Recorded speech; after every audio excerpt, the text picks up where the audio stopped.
છોટાઉદેપુર બોડેલીમાં બાળકીની હત્યા મામલે મોટા સમાચાર। તાંત્રિક વિધિ કે પછી અંધશ્રદ્ધામાં હત્યા નહીં થયાનો આ મામલે મોટો ખુલાસો થયો છે। પાણેજ ગામમાં 4.5 વર્ષની બાળકીની હત્યા કરાઈ હતી। પાડોશીએ જ કુહાડીના ઘા ઝીકીને બાળકીની હત્યા કરી હતી। પોલીસે આરોપીની કરેલી પૂછપરછમાં મોટો ઘટસ્ફોટ થયો છે।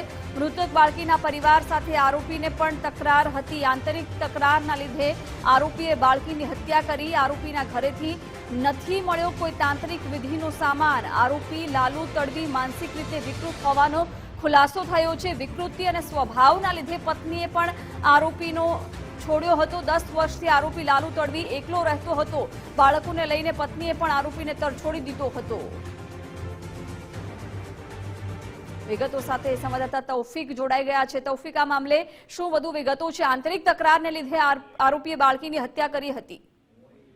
જે જિજ્ઞાસા આપણે હું ચોક્કસથી જણાવી દેવા માંગુ છું કે પહેલા તો આ જે આરોપી જે છે જે વિકૃત માનસિકતા ધરાવે છે એટલે પોલીસ તપાસમાં જે પોલીસે જે તપાસ કરી છે તપાસમાં અને ગામના જે નિવેદનો લીધા છે અને ઘટના સ્થળની જે મુલાકાત લીધી છે ત્યાં કોઈ પણ જાતના પૂજા વિધિના સામાન મળી આવેલ નથી। અને આરોપી સાથે જે પૂછતાછ કરી છે તે પૂછતાછમાં પણ એક ઘટસ્ફોટ થયો છે કે જે એમની જે તકરાર જે નાની મોટી જે તકરારના કારણે આ જે બાળકીનું મોત નિપજાવેલ છે। કોઈ પણ જગ્યાએ તે પ્રૂફ થયું નથી કે આ તાંત્રિક વિધિના જ કારણે બાળકીનું મોત થયું હોય।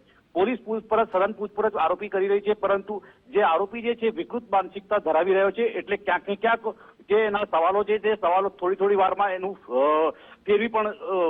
ફેરવી નાખે છે।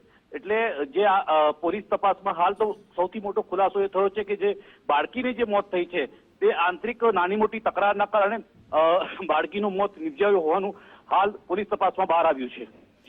જી તૌફિક, આભાર જાણકારી માટે।